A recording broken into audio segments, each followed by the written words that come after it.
গড়িয়াহাটে এই যে মুখশুদ্ধি, জোয়ান, আমসত্ত্ব এইসবের দোকান, এগুলো কিন্তু ভীষণ খেতে ভালো লাগে। তবে আমি না কনফিউজ হয়ে যাই কোনটা নেব আর কোনটা নেব না। তো আমি গড়িয়াহাট মার্কেটের ভেতর ঢুকেছিলাম, আর এটা কিন্তু আন্ডারগ্রাউন্ডে নয়, এটা একতলায় ছিল, মানে ফার্স্ট ফ্লোরে ছিল এই দোকানগুলো। তো এখানে খুব সুন্দর সুন্দর পর্দা, বেডশিট, বেড কভার পাওয়া যায়।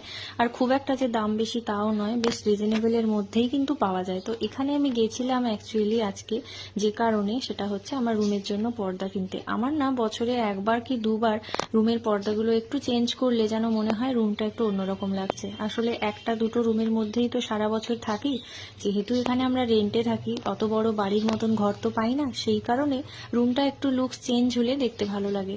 তো সেজন্যই পর্দা আনতে গেছিলাম, শুধু লুকস চেঞ্জের জন্য নয়, খুব গরম পড়ছিল আর জানলা দিয়ে ভীষণ রোদের তাপটা আসতো, ওই কারণে একটু রুমটা যাতে ডার্ক হয় সেজন্য একটু অন্য কালারের পর্দা নিতে গেছিলাম। তো আমার এখানে দেখো অনেকগুলো